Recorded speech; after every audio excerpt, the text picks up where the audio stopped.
E aí, meu guerreiro, minha guerreira? Feliz, né? Seu nome estava na lista dos aprovados para a segunda fase da Unicamp. Parabéns! E agora, como se preparar para essa prova da segunda fase? Você sabe que é uma prova diferente, né? Uma prova com questões discursivas. E numa questão discursiva não basta saber a resposta, você tem que saber responder com clareza, com objetividade. Como elaborar essa resposta de uma maneira clara, de uma maneira objetiva, sintética, respondendo exatamente aquilo que foi perguntado. A maneira mais fácil de treinar isso é exatamente fazendo exercícios, analisando questões de provas anteriores. Então, presta atenção nessa questão que eu analisei no meu curso Como Responder Questões Discursivas.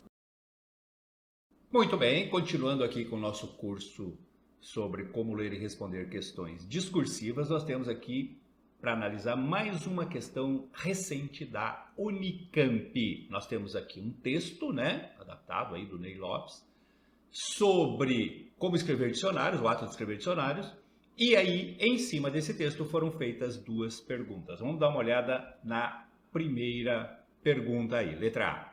Eu sempre oriento vocês a começar pelo enunciado, tá? O enunciado te direciona para a leitura do texto. Você vai lendo o texto já trazendo algumas informações que estão contidas no enunciado, né, sobre o texto como um todo, e principalmente sabendo o que procurar de maneira mais objetiva no texto. Então, olha só o que diz a letra A. Ó. Explique com base em dois argumentos presentes no texto porque para o autor escrever dicionários é uma tarefa política. Eu não li o texto, mas eu já sei que o autor vai defender a ideia de que escrever dicionários é uma tarefa política, tá? E eles querem que eu explique, eu, aluno que estou fazendo a resposta, explique por que é uma tarefa política para esse autor, a partir de dois argumentos que ele coloca no texto. Então eu vou procurar isso no texto. Vamos ler o texto? Olha só. O dicionarista e historiador Ney Lopes, autor do Dicionário Banto do Brasil, afirmou, em entrevista à revista FAPESP, resolvi elaborar um dicionário para identificar os vocábulos da língua portuguesa com origem no universo dos povos bantos, denominação que engloba centenas de línguas e dialetos africanos. Palavras como babá, baía, banda, caçapa, cachimbo, dengo, farofa, fofoca e minhoca, por exemplo, têm origem provável ou comprovada em línguas bantas. E o quimbundo pode ter sido o idioma que mais contribuiu à formação de nosso vocabulário. Ao constatar tal quantidade de palavras originárias de idiomas bantus que circulam pelo país, quis comprovar a importância dessas culturas para o contexto nacional.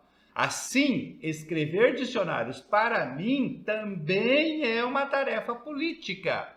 Percebi que os dicionários funcionam como um meio didático eficaz para disseminar conhecimento. Perceba, ó, eu já identifiquei no texto onde eu tenho essa argumentação de que, para o autor, escrever dicionário é uma tarefa política. Já destaquei isso lá. Tá? Aí ele continua. Os currículos costumam começar a abordagem sobre a África a partir da escravidão, partindo do princípio de que os nossos ancestrais foram todos escravos.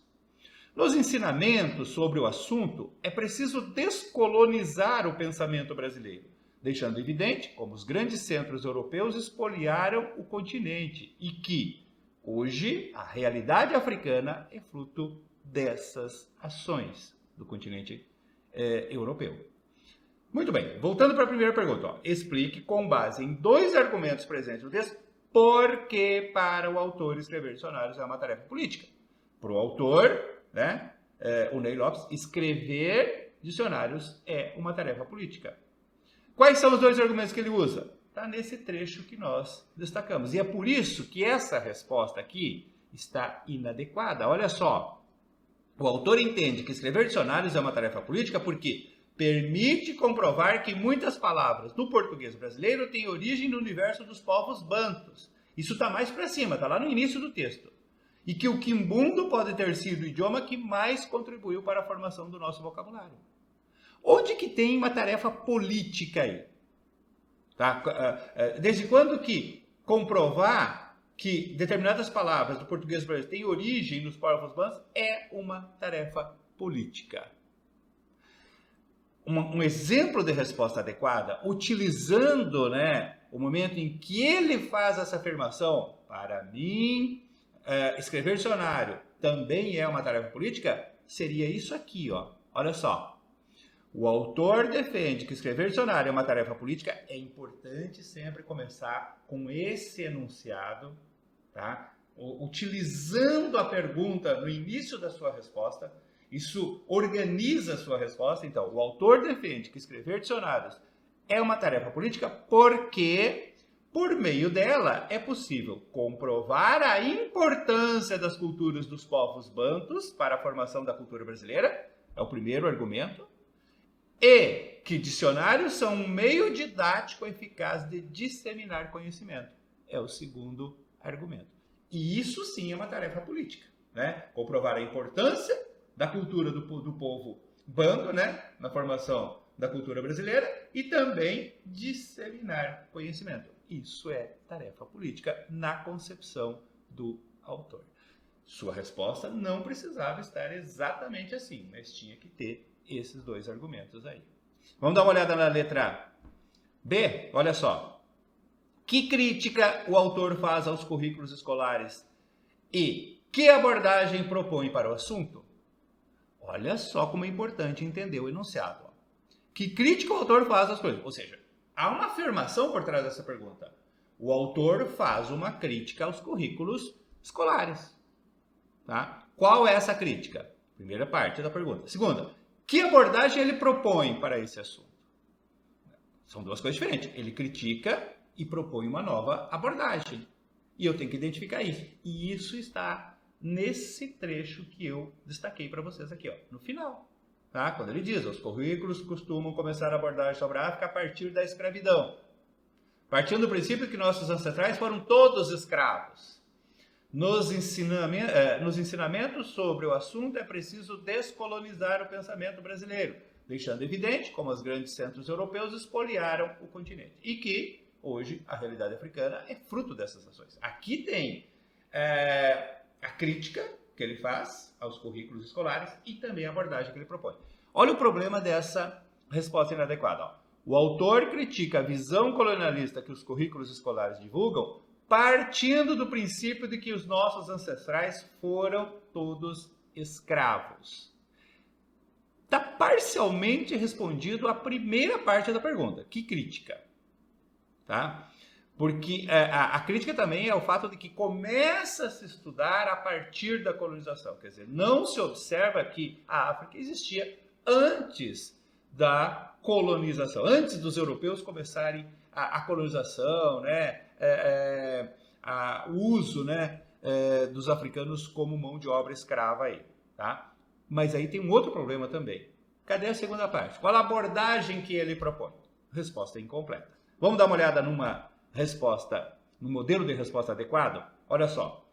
O autor critica a visão trazida pelos currículos escolares de que nossos antepassados negros sempre foram escravos, ou seja, que a abordagem sobre a África seja feita apenas a partir do processo de escravização dos povos africanos.